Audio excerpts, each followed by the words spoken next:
So thank you, Peter, Paul, and Spencer, and also Heather for helping get me here all the way from Australia. It's always a pleasure to come to Ottawa. So my work has been primarily on interreligious relations. I've done a lot of work on the interfaith movement internationally, but also I've been working on the issue of religion and education together with Elizabeth and Laurie and Solange and Leo and other people here. So as you can see, I've recently added a question mark to the title of my presentation. As since I submitted my abstract, I've been working on a new study focused on Australia's leading interfaith youth network, Interaction.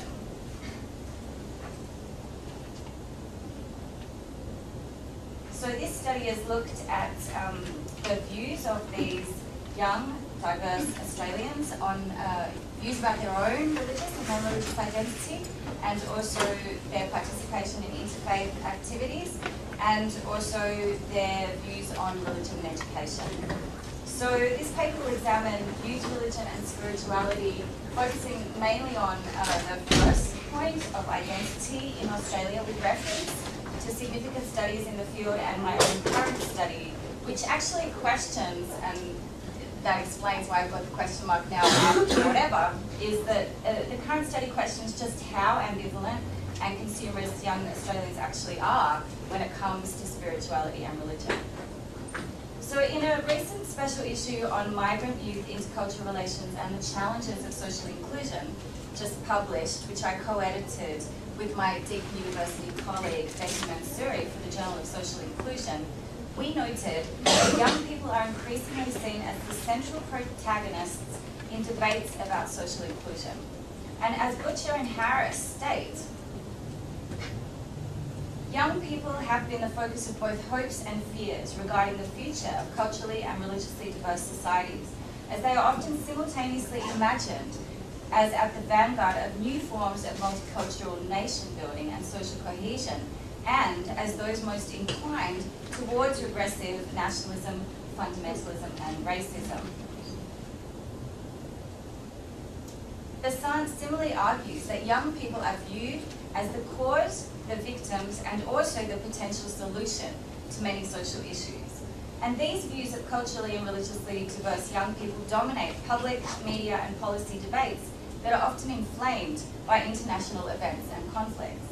So indeed, and particularly since the 2005 London bombings, when young people of migrant and refugee backgrounds were suddenly seen as both an increased source of risk and as being at risk of processes of radicalisation, Australian federal and state governments introduced a suite of policies and sport, art and interfaith programs supposedly aimed at assisting these youth with issues of settlement and belonging.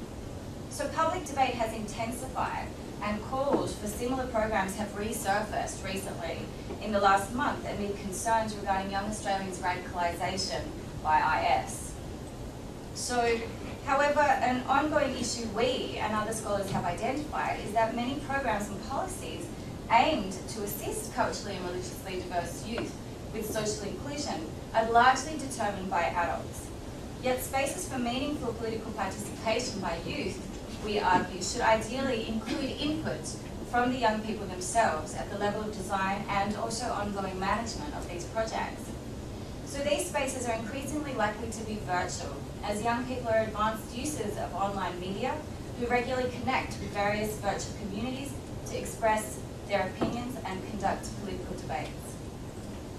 So turning to studies on religion and youth in Australia specifically, in 2011, Carol Cusack published an article in which she reviewed findings of 3 recent Australian and 1 international study of religion and youth. So Cusack, similarly to Butcher and Harris and Bazant, notes that in Western society, teenage years are viewed as both tumultuous and transformational. She adds that due to processes of modernisation and secularisation, Western individuals favour effective experience over authoritative tradition and construct their identities through the acquisition of consumer items, body-based practices including working out at the gym and sexual experiences, and a multitude of other meaning-making activities derived from art, literature, film and TV. Decisions are made on the grounds of tastes and inclinations rather than family ties or community values, according to Cusack, and also in her summation of the findings of the data from the 4 studies that she covered in her review. So with the advent of the internet and social media, young people are engaging in what Cusack describes as new religious and spiritual forms in science fiction, film, television, music and comic books. And Adam Possamai, another Australian sociologist of religion, has recently made similar observations. So perhaps the most significant recent study of this field in Australia, which Cusack included in her review article, was the Spirit of Generation Y, Young People's Spirituality in Changing Australia study, conducted by Michael Mason, Andrew Singleton and Ruth Weber, which was published in 2007. This was the first extensive national study of youth, religion and spirituality in Australia. The researchers found that only a small number of Gen Y were actively religious or spiritual, and that overall Gen Y Australians were largely ignorant of religious traditions. They also found that much lower percentages of teenagers believed in God than older generations. 49% of teens believed in God, while 34% were unsure, and 17% did not believe in God at all. Only 25% of teenagers said they attended religious services at least once a month, while 10% of teens and youth said that they had embraced spiritual practices such as yoga, meditation, and tarot card readings. 25% of Australians aged 13 to 24 said that they believed in astrology, and 31% said they believed in reincarnation, which actually stumped the researchers. But I think if you actually consider that finding about reincarnation within the context that Australia is so close to Asia and the long presence of religions such as Buddhism and Hinduism in Australia, that might give some explanation of what's going on there that the researchers kind of largely overlooked. So Ben Lucas's documentary, My Generation Y God, in which he undertakes a pilgrimage to discover whether his generation of young Australians have lost their souls, drew on the findings of the Gen Y study and also interviewed a number of young Australians regarding their views on spirituality and religion. Lucas surmises that we're all a bit whatever, really, meaning religiously ambivalent. While Weber, one of the Spirit of Gen Y authors, interviewed in Lucas's documentary, states, "We call them a whatever generation because they weren't at all critical or in any way put down anyone who was very religious. Whatever. If you want to believe in God, fine. If you want to be a Buddhist, fine. If you want to be Wicca, that's fine by me. It's about individual choice." So Weber didn't so much emphasize ambivalence in her definition of whatever. More the emphasis was on individualism, personal choice, and also kind of acceptance of religious diversity. So Cusack concluded her review by stating that Australian studies on this topic conducted in the early 2000s, including the Gen Y study, have presented young people's lives through the normative lens of Christianity and didn't focus sufficiently on religious and spiritual diversity, the nexus between spirituality, religion and sexuality, not enough emphasis on hybridity, non-religious youth, or the importance of social media. So I'm currently analysing the findings of a small study I conducted earlier this year with 12 members of Australia's leading interfaith youth network, Interaction, who are aged between 18 and 28 years, from diverse religions, new religious movements and non-religious groups. While I don't really have time to present all of my findings here, I would like to include some voices from this study on one particular theme, the shaping of their religious or non-religious identities, to see if my findings equate with those of the previous studies that I've just described. So, Interaction presents an ideal example of the way in which religiously diverse young people see themselves and are seen by state actors as the hope of the nation, to counter potential radicalisation and extremism, and to build a socially cohesive society. That's really the mandate that has given them a lot of funding by government agencies in order to do their work. So in this way, they can be seen potentially as a transformative source of social change in Australia. Interaction was founded in 2009, just before the Melbourne Parliament of World's Religions, by a group of young people from diverse faith traditions. And I was actually involved in organising the initial training of interaction by members of Chicago's Interfaith Youth Corps. So Ibu Patel's Interfaith Youth Corps in Chicago sent us 2 young women. There was a Muslim woman and an evangelical Christian woman, and they worked together with about 40 young people, and it was funded by the Victorian state government. So since then, while modelled very much on the FIFYC's service model of interfaith action, similar to what Elizabeth said, the way this kind of interfaith work has progressed is not so much about getting young people together to talk about religion or to do something religious. They get together to do a service project. They might do an environmental project, or this group has a food van that they take out to homeless people on a Tuesday night. And by getting them together to work on a community-based project, then they also engage with one another on issues of faith. So since then, Interaction has developed its own leadership trainings. They do a lot of work on interfaith youth leadership and service projects, and they've developed a website and Facebook page, and have received a large number of grants from the Victorian, also federal government. So their programs are actually entirely conceived, run and managed by young people themselves. So the participants, that's their website there.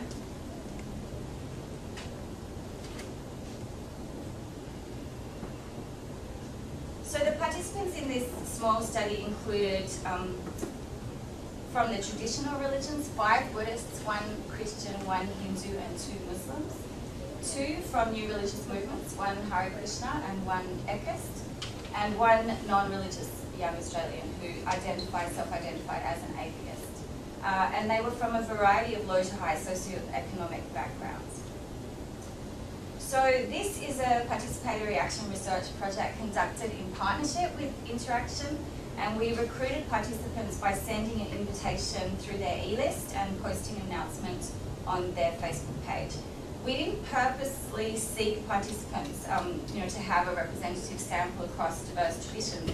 Given that Interaction is a multi-faith organisation, this diversity was to be expected. Similarly, Interaction has always prioritised engagement with non-religious youth, so we had hoped that we'd have at least 1 participant that was not religious. But it is important to note that Interaction's chair and charismatic leader, Freeman Treblecock, is Buddhist, and that I think this may account for the large number of Buddhists in the centre. So a lot of the people that are participating at the moment in Interaction are also kind of part of his own Buddhist community. I certainly didn't expect to have 1/6 of the participants from new religious movements. That was quite a surprise. So with regards to identity, participants were asked whether they had had a religious upbringing and whether they were religious now.